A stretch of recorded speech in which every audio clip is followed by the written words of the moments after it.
Hello everyone and welcome back to another episode of this channel called Patrick the Runner. My name is Patrick Sheridan and as always I'm here to talk to you all about running. So really good to be back and to be speaking to all you guys. This video is going to be a bit different than the last while. So as you know, I have been specialising in the 800 metres for a while, but I have also run pretty good 5k and 10k times, and I've been saying for a while now that I want to do a video on those distances specifically again and to keep up that aspect of the channel too. So for the next while, my focus will be on the 800 metres, and that's probably where the focus for my videos will be, on the middle distance aspect of things. But I wanted to do this type of video because I like this type of running. I do like running 5Ks, and I think that there are a lot of people out there who could run better 5K times with a bit more information. So that's what this video is going to be about. Please give it a like if you enjoy the video. Please hit that subscribe button because there will be more videos like this to come, particularly if there is an appetite for it. And if you're enjoying the video,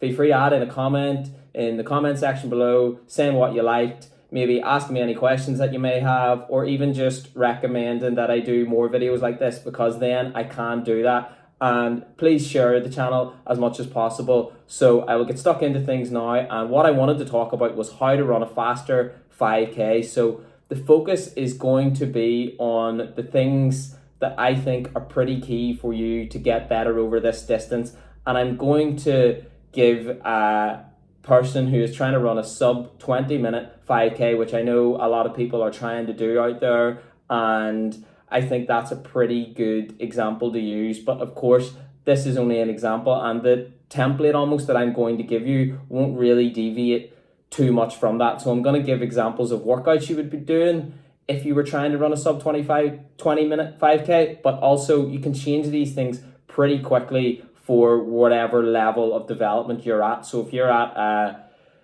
18-minute 5k and you want to run 17 minutes, then you can just go on to running calculators and figure out what the equivalent paces would be. So I hope that makes sense. But basically, I'm going to give you an idea of how I think anyone can run a faster 5k with 5 pretty straightforward tips, but also hopefully that gives people a good idea of what they can do to improve. So let's get into it. Okay, so the number one thing I think, which I did to take myself from about a 17.5-minute 5k when I started running about 18 months ago to a 15-minute, almost 15-minute flat, I think it's 15:09 potentially my PB is, 5k within about 5 months of training, was easy running. As I've said before, I came from a background of football where everything was pretty high intensity all the time, and I hadn't been doing any running. I'd been injured for most of the last 4 or 5 years before I decided to take up running. So when I decided to take it up, I thought, right, I'm going to try to train a bit more sensibly. And what I did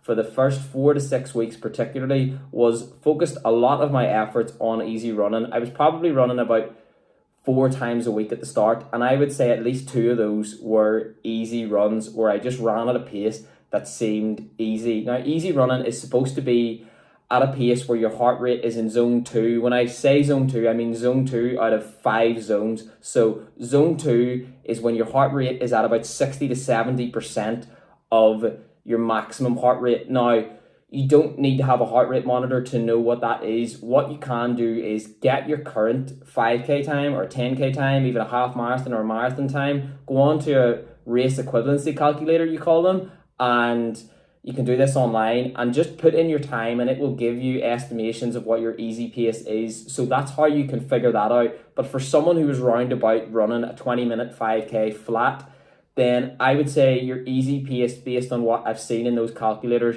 would be somewhere between 5:30 to 6 minutes, maybe 6:05 for that type of run. So if I was doing a 20-minute 5k, I think my easy pace would be about 5:30 to 6:05 per k, which I think is about 8:50 to 9:50 for a mile. And again, if you want to be sure, go check those paces out online, but that's what I would be doing about at least half my mileage in.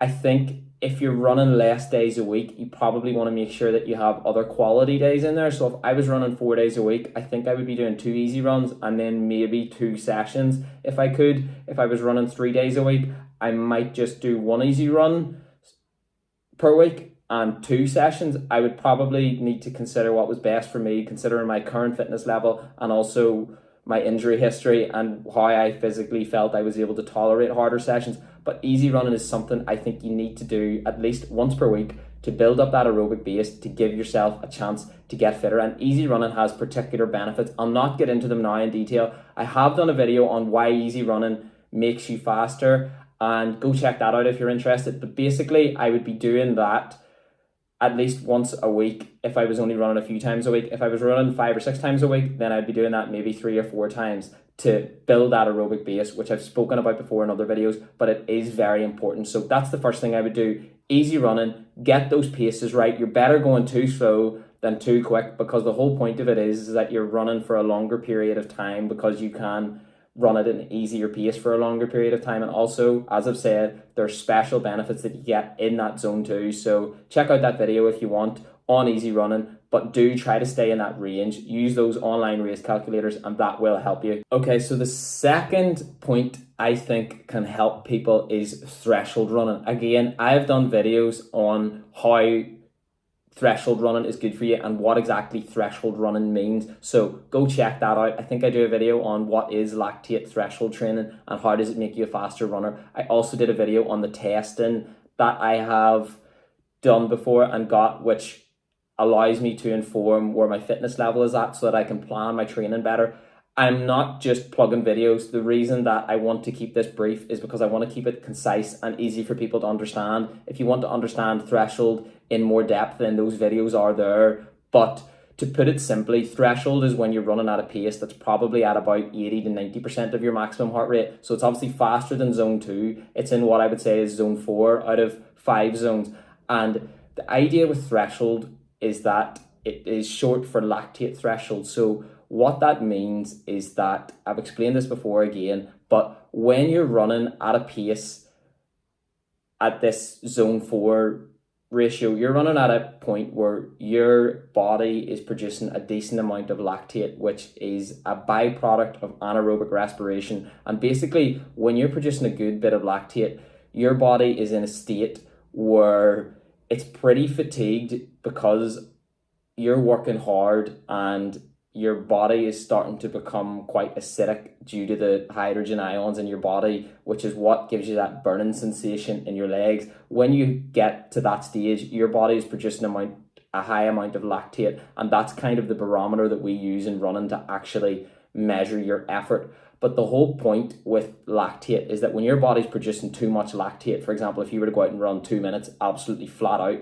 very quickly you would get to a level where your body was producing a lot of lactate, but you can't clear it quickly enough. And that's why you start to tire out. But the idea with threshold training is that when you're running at that threshold sweet spot in zone 4, your body's producing a decent amount of lactate, but it's also able to clear it equally as quickly. Whereas when you're running at zone 5 flat out, you're producing a lot of lactate, but you're not able to clear it out quite as quickly. So you will tire out pretty quickly. And on the other side of things, if you're in zone 2, your body's producing a small amount of lactate, so you're able to clear it easily.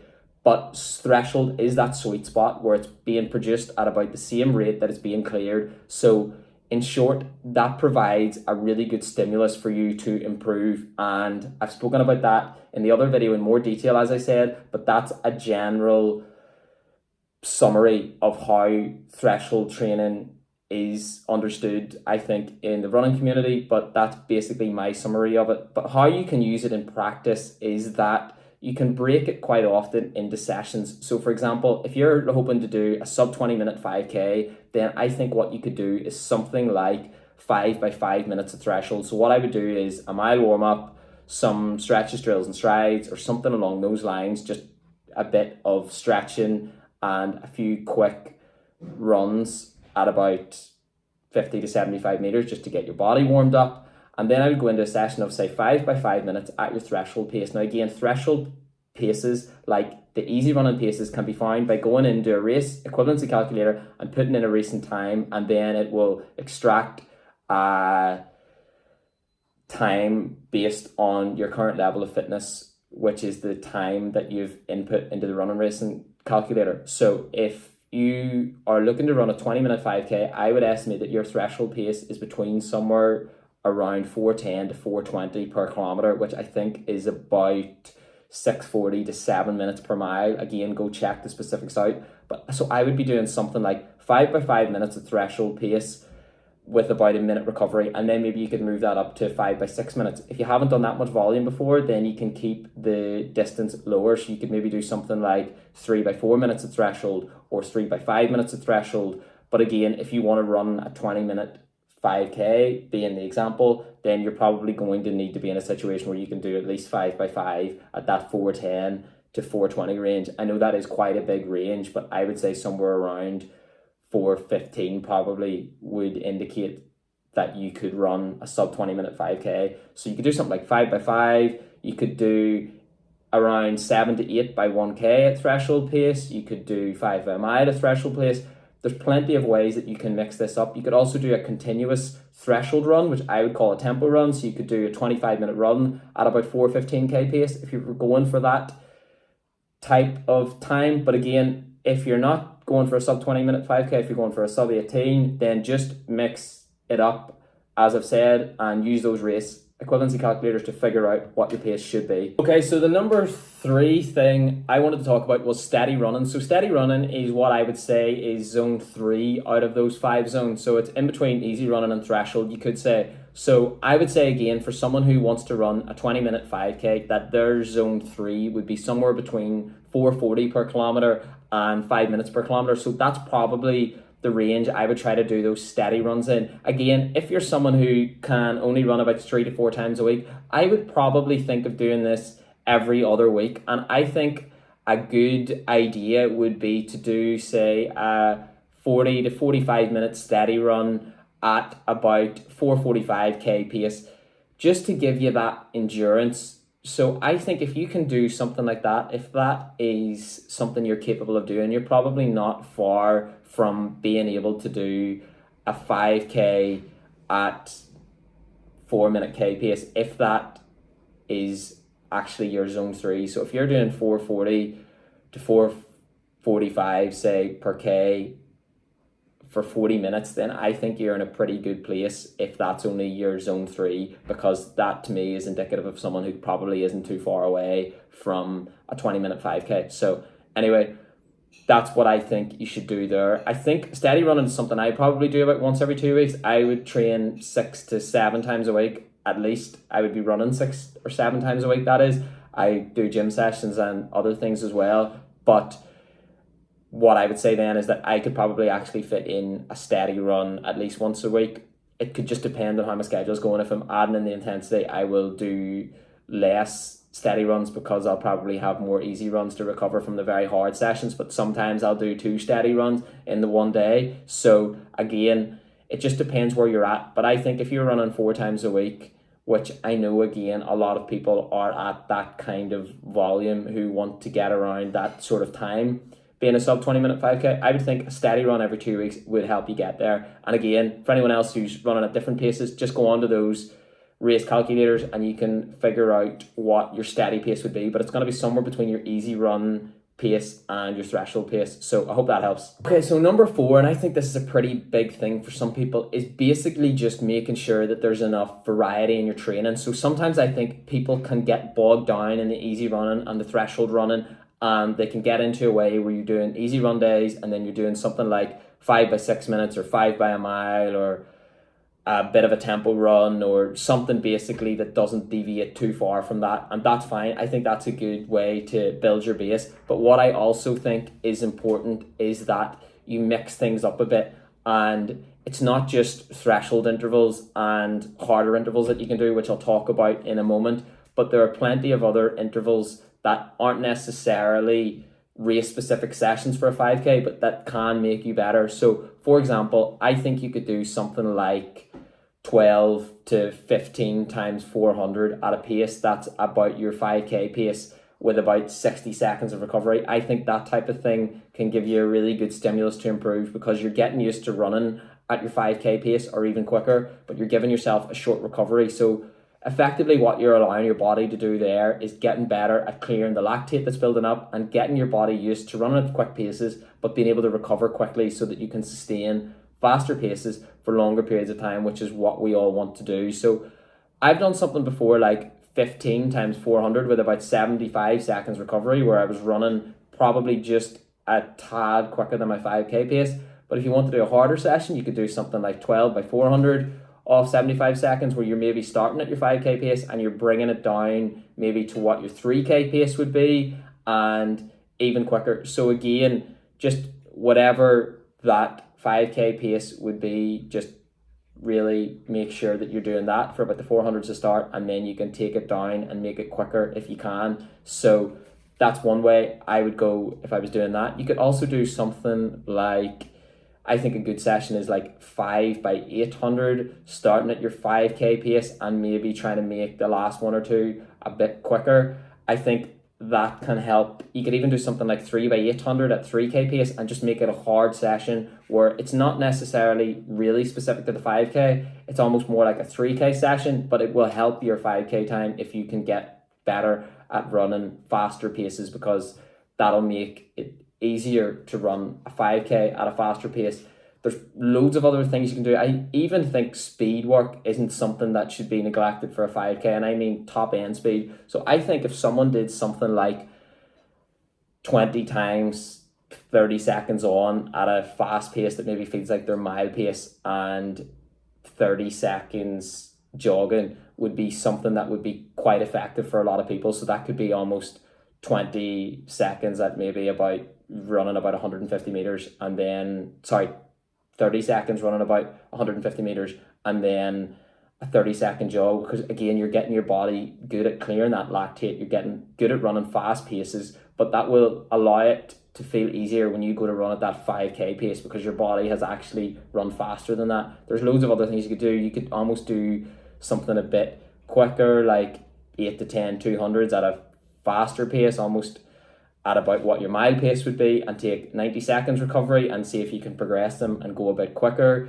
You could do other things such as 600s at about your mile pace with a 3 or 4 minute recovery, so that again your body's just getting used to doing faster things. Again, that's only one aspect. That would be more of like the speed endurance aspect. You could also just do longer runs. So in your long runs, which I would do once a week, I would put that most of the time into the easy running bracket. But you can also, I think, mix up your long runs. So you could do something like, quite often what I do is 3 mile easy to start, maybe then 3k at threshold pace in my easy run, and then 2k steady, then 3k threshold, 2k steady, 3k threshold, 2k steady, something like that there for maybe like a 12-mile long run. What you could also do is go for a long run and do your long run steady, or do a fartlek run where you're running for 40 minutes, but maybe for 5 minutes you're running easy, then for 5 minutes you run at threshold,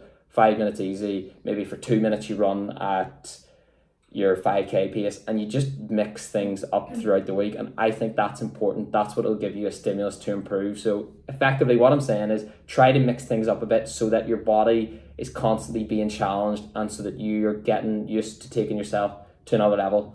Okay, so lastly, this I think is probably particularly important. If you want to run a 5k, say in 20 minutes, you need to be working on the race specific things. So you need to be getting to a stage where your body is becoming accustomed to running at that 4 minute 5k pace. So I think that a good session would be something like 5 by 1k with 60 to 75 seconds recovery at your goal race pace. So at 3:59 per k if you wanted to run 20 minute 5k. So I think if you can do that close to about, I suppose, probably ideally about 3:55 per k with say a 60-second recovery, then you're probably in a good place to be able to do a 20-minute 5k. Another one you could do is 3 by a mile. I think that's probably a more challenging session than the 5 by 1k, because it is longer. You could maybe give yourself 90 seconds to recover, but that's going to be a tough session. And again, if you can do that, I think you're in a very good place to run at your goal race pace in the race. So what I'm saying is, if you can run 3 by a mile at 4 minute k pace, then I think you're probably going to be able to run a 20 minute 5k or very close to that. So those are probably two key sessions. Another one you could maybe do for endurance is something like 3x2 mile, which is possibly more of a 10k session. I think it is, but that'll give you the strength that you'll need to be able to run a 5k at a fast pace. Something else you could do is something like 800 at around 5k pace with about 90 seconds recovery. So again, the volume there, 800s is obviously 6.4k. So if you could do that at possibly a bit quicker than your 5k pace, then I think that's putting you in a good place to be able to run the 5k in the goal time. So that's really it in a nutshell. I think those are 5 things which definitely can help you get success if that's what you're looking. I hope the video was helpful. If you liked it, please do press the like button. You can also get more of my things on Instagram at PatrickTheRunner97. Please do subscribe if you haven't already done so. Let me know if you've enjoyed this video and if you found it informative, because that's the goal as always. And then I can do more videos like this if there's people out there with an appetite for it. So thank you very much for tuning in. There'll be plenty more to come for me. The next video might be about my 800 meter training, but also happy to do any videos like this again in the future. So tune in, because there will be more to come. I'm going to be doing 5Ks myself in the winter, so it is something that I like doing, like talking about. So again, let me know what you think of the video, and I will see you all soon. In the meantime, take care and thank you very much.